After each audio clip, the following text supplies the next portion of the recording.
Намалување или укинување на провизиите кои банките им ги наплаќаат на граѓаните и стопанството, бара гувернерот на Народната банка. На првата официјална средба со банкарите им порача дека надоместоците им се високи, во споредба со земјите во Унијата каде им се наоѓаат матичните банки.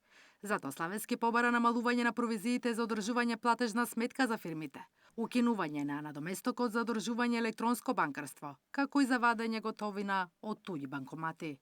Понатаму, надоместоците за плаќањата со платни налози во рамки на банката треба да се укинат, имајќи предвид дека за нивно извршување не е потребно користење на платни системи кои создаваат трошоци за банките, а ова услуга е вообичаено бесплатна за граѓаните кај матичните банки од ЕУ.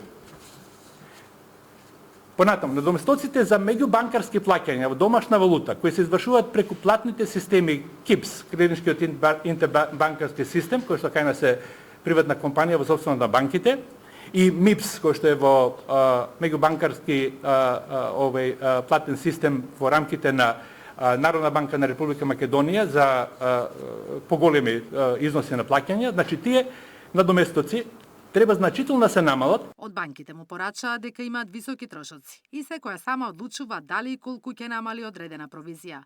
Во следниот период ќе прават анализи од кои надоместоци би се откажале, но додаваат дека тоа ќе биде долгорочен процес.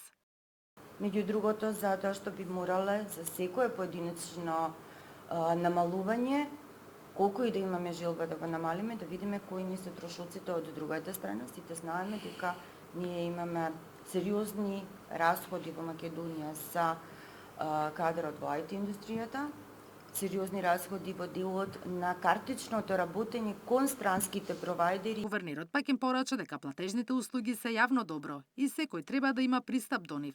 Затоа треба да бидат фер и прифатливи за корисниците.